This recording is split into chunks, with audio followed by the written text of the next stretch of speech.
Dear children, we will learn new topic geography. Geography means study of earth and its features. There are 7 continents in the world. They are Asia, Africa, Europe, North America, South America, Australia, Antarctica. Now we are going to learn about North America and its features. North America is a recently discovered continent in 1501. Amerigo Vespucci discovered North America. He was Italian navigator and explorer. Then the continent was called by the first word of his name, Amerigo. Now we called it as America. He gave many ideas to Europeans. The continent is mostly inhabited by Europeans. America is land of immigrant Europeans. Europeans attracted by Mexican gold came to America and trade attraction. Let us see Europeans interested trade in Canada. French interested for trade in Canada. British interested fisheries and forest in Atlantic provinces of Canada and New England of USA.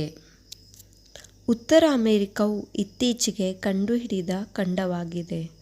1501ರಲ್ಲಿ ಇಟಾಲಿಯ ನಾವಿಕ ಅಮೆರಿಗೋ ವೆಸ್ಪುಸಿ ಈ ಖಂಡದ ಕರಾವಳಿಯನ್ನು ತಲುಪಿದನು. ಆನಂತರ ಈ ಖಂಡವನ್ನು ಆತನ ಹೆಸರಿನ ಮೊದಲನೇ ಪದ ಅಮೆರಿಗೋ ದಿಂದ America ಎಂದು ಕರೆಯಲಾಗಿದೆ.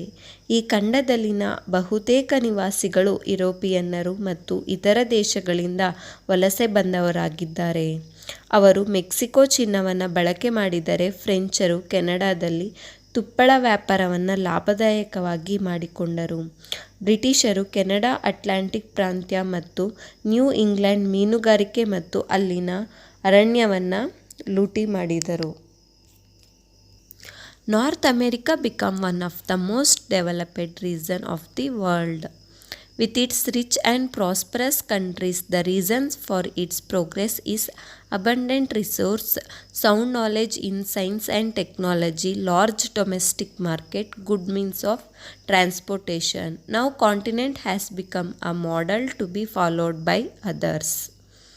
ಅಂದರೆ ಉತ್ತರ ಅಮೇರಿಕದಲ್ಲಿರುವಂತಹ ಹೇರಳವಾದಂತಹ ಸಂಪನ್ಮೂಲಗಳು, ವಿಜ್ಞಾನ ಮತ್ತು ತಂತ್ರಜ್ಞಾನ, ಅಲ್ಲಿರೋಂಥ ವಿಸ್ತಾರವಾದ ಸ್ಥಳೀಯ ಮಾರುಕಟ್ಟೆ, ಅಂತಾರಾಷ್ಟ್ರೀಯ ವ್ಯಾಪಾರ ಸಂಬಂಧ, ಉತ್ತಮ ಸಾರಿಗೆ ಮುಂತಾದವುಗಳಿಂದ ಉತ್ತರ ಅಮೇರಿಕ ಜಗತ್ತಿನ ಅತಿ ಶ್ರೀಮಂತ ಮತ್ತು ಆರ್ಥಿಕ ಪ್ರಾಬಲ್ಯ ಹೊಂದಿದ ಖಂಡಗಳಲ್ಲೊಂದಾಗಿದೆ. ಈ ಖಂಡವನ್ನು ಮಾದರಿಯಾಗಿಟ್ಟುಕೊಂಡು ಇತರೆ ಖಂಡಗಳು ಸಹ ಹೋಲಿಕೆ ಮಾಡಿ ಅರ್ಥ ಮಾಡಿಕೊಳ್ಳುವುದು ಅಗತ್ಯವಾಗಿದೆ. Before looking into the location of North America, let us learn about latitudes and longitudes. Latitudes are the imaginary horizontal lines seen in the maps. Central latitude that divides Earth into north and south is equator. It is represented as 0 degree. The equator divides the Earth into northern and southern hemisphere. The continents like North America, Asia, Europe all lies in the northern hemisphere, and the continent like Africa, some parts of South America, Australia, etc. lies in southern hemisphere. Longitudes are imaginary vertical lines seen in the maps. Greenwich meridian divide Earth into east and west. With this knowledge, let us understand the location of North America.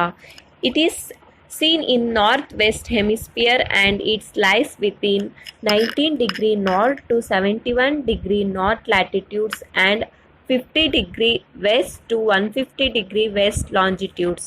The Tropic of Cancer, that is 23.5 degree north latitude, passes through the continent in the south, and 66 degree north is Arctic Circle passes through North America in the earth. ಉತ್ತರ ಅಮೆರಿಕವು ಸಂಪೂರ್ಣವಾಗಿ ಸಮಭಾಜಕ ವೃತ್ತದ ಉತ್ತರದಲ್ಲಿ ನೆಲೆಗೊಂಡಿದೆ. ಅದು ಅಕ್ಷಾಂಶಿಕವಾಗಿ 19 degree ಉತ್ತರದಿಂದ 71 degree ಉತ್ತರ ಅಕ್ಷಾಂಶ, 50 degree ಪಶ್ಚಿಮದಿಂದ 150 degree ಪಶ್ಚಿಮ ರೇಖಾಂಶಗಳ ನಡುವೆ ಹಬ್ಬಿದೆ. ಕರ್ಕಾಟಕ ಸಂಕ್ರಾಂತಿ ವೃತ್ತವು 23.5 ಡಿಗ್ರಿ ಉತ್ತರ ಅಕ್ಷಾಂಶ. ಈ ಖಂಡದ ದಕ್ಷಿಣದಲ್ಲಿಯೂ ಉತ್ತರ ಮೇರು ವೃತ್ತವು 66.5 ಡಿಗ್ರಿ ಉತ್ತರ ಆರ್ಟಿಕ್ ವೃತ್ತ ಉತ್ತರ ಭಾಗದ ಮೂಲಕ ಹಾದು ಹೋಗುತ್ತದೆ. Children, let us see the boundaries of North America. In the east, it is surrounded by Atlantic Ocean. Pacific Ocean seen in the west of North America. Arctic Ocean seen in the north to this continent. Bering Strait separates North America from Asia, and Isthmus of Panama is the land link between North America and South America. What is meaning strait? A narrow passage of water that connects two water bodies. Notice isthmus, a narrow strip of land with sea on either side forming a link between two larger area of land. The water bodies present are Gulf of Mexico, Hudson Bay, Gulf of Alaska, Gulf of California. What is Gulf? Deep inlet of sea surrounded by land with narrow mouth. Next one, what is bay? A broad inlet of sea where land cursive in word. ಉತ್ತರ ಅಮೆರಿಕವು Atlantic ಮಹಾಸಾಗರ, ಪಶ್ಚಿಮದಲ್ಲಿ Pacific ಮಹಾಸಾಗರ ಮತ್ತು ಉತ್ತರದಲ್ಲಿ Arctic ಸಾಗರದಿಂದ ಸುತ್ತುವರೆದಿದೆ. Island like West Indies and Cuba are to find the Caribbean Sea. Greenland is the largest island. Central America is the strip of land that lies the south of North America and extend. Third largest continent following Asia and Africa. It is 7 times bigger than India. It has 24 countries, among them Canada, USA and Mexico are the 3 large countries in size. Caribbean island is also a part of North America. ಉತ್ತರ ಅಮೆರಿಕವು ವಿಸ್ತೀರ್ಣದಲ್ಲಿ Asia ಮತ್ತು ಆಫ್ರಿಕಾಗಳ ನಂತರ 3ನೇ ಅತಿ ದೊಡ್ಡ ಭೂಖಂಡವಾಗಿದೆ. ಇದು ಭಾರತಕ್ಕಿಂತ ಸುಮಾರು 7 ಪಟ್ಟು ದೊಡ್ಡದಾಗಿದೆ. ಉತ್ತರ ಅಮೆರಿಕದಲ್ಲಿ 24 ದೇಶಗಳಿವೆ. ಕೆನಡಾ, ಅಮೆರಿಕ ಸಂಯುಕ್ತ ಸಂಸ್ಥಾನ ಮತ್ತು ಮೆಕ್ಸಿಕೋ ಈ 3 ದೇಶಗಳು.